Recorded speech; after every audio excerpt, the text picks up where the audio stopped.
Giants of GitHub, Vikings of version control, and champions of commit. It's Professor Gallaugher with another SwiftUI challenge. Push the football solution to GitHub. So if you completed the earlier challenge, you should have an app called Football with a solution that looks like this. So why don't you open that up now? And if you don't have this, you can dive back into our playlist and complete that challenge first. Now, our last lesson showed how to set up a GitHub repo, commit and push an update, and set up the readme file. So we're going to do all of that for the football app. Once your football app is open, create a GitHub repo for the project, commit and push the latest version of this app to GitHub, visit the repo online, and verify that the repo contains your latest version, then create a readme file for the repo that describes the challenge solution and include a link to your LinkedIn profile, as well as a screenshot of the football app. Why don't you pause here, give this a shot, and when you're done, resume, and we'll compare answers. Now, at the end of the last lesson, we showed this slide with all of the steps to create a new GitHub repo in Xcode, and then to commit, save locally to Git, and push to GitHub any changes. So we're going to follow these steps now. Now, we know we have unsaved changes because if we open the project navigator, we see the M modified indicator next to the content view, and we also see a bunch of unsaved changes indicators on the left-hand side of our source code. Now, those will all go away once we've created our repo, committed, and pushed our changes to the cloud. So let's get into the source control navigator. That's the second icon from the left. We'll click on this repositories button. I'll expand the triangle for football main, and we see we have no remotes here yet. This is where our repos are created. So in order to create a new remote, which is a new repo on GitHub, we just right-click on remotes, and we select new football remote. And you can leave your repository name as football. I already have one called football, so I'm going to call mine football26. Now we'll accept all the defaults, but we'll put in a description. How about solution to the What is Football challenge in Chapter 1 of Professor Gallaugher's SwiftUI course.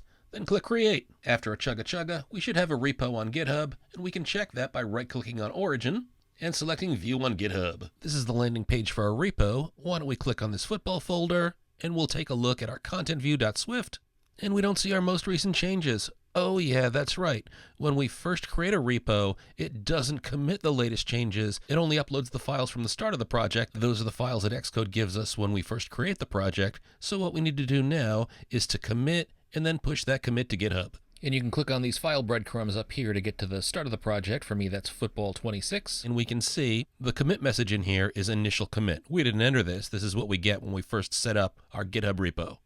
So let's head back to Xcode. We'll select the integrate menu and commit. We'll offer a commit message that's required. I'll enter commit after the challenge was completed.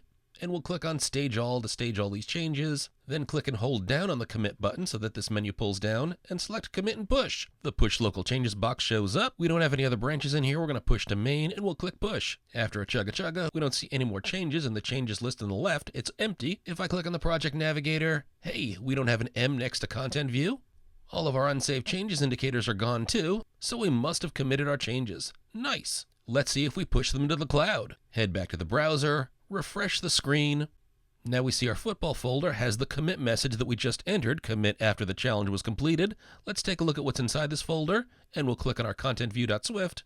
And hey, our latest code is in here. Nice. Now I'm going to click the first repo breadcrumb to go on the initial page for this repo, and this is where I can add my readme file. So I'm going to click on this green button that says Add a readme. And I'll make this very basic. Completed solution for the What is Football challenge in Chapter 1 of Prof. Gallaugher's SwiftUI course. On the next line, I'll say, by Prof. Gallaugher, and LinkedIn, and I'll paste in my LinkedIn URL. Now let me show you a shortcut for getting a screenshot in here. Let me give myself a couple of spaces, then let's return to Xcode. And if I type Shift-Command-4, that's the Mac shortcut key to select a screen area to create a screenshot. And that's going to put the screenshot on the clipboard. When you press the keys together, you'll get crosshairs, and you can use that to select the area. Just click in one corner, drag to the other corner, release, and you'll hear a camera shutter. And that should take a picture of my entire selection and put it on the clipboard. Now watch how easy this is. We'll head back over to GitHub, and the GitHub webpage is really smart. I can just paste in here with a Command V, and ho-ho! I get a message it's uploading the image, and I get a little bit of HTML in here, along with a URL that GitHub created automatically for me to save that image. Let's click on Commit Changes here. For the extended description, I'll just say Added README and click Commit Changes. And before I click the football breadcrumb, you can also click the repo name to go to the landing page for the repo. And if you scroll below, Sporty Swifter, look at that. You've got a README file in there with an image. Nice. So I hope you feel good about an opportunity to practice creating a GitHub repo, then committing changes to Git on your Mac and pushing those changes to GitHub. And we also created a readme file for that new repo, and we learned a little bonus tip, Shift Command 4 for screenshot, that'll allow us to paste the image right into GitHub. Nice. I hope you feel like our time together is valuable. I think you're big learning. Like and subscribe so others can find the goodness and continue to hack.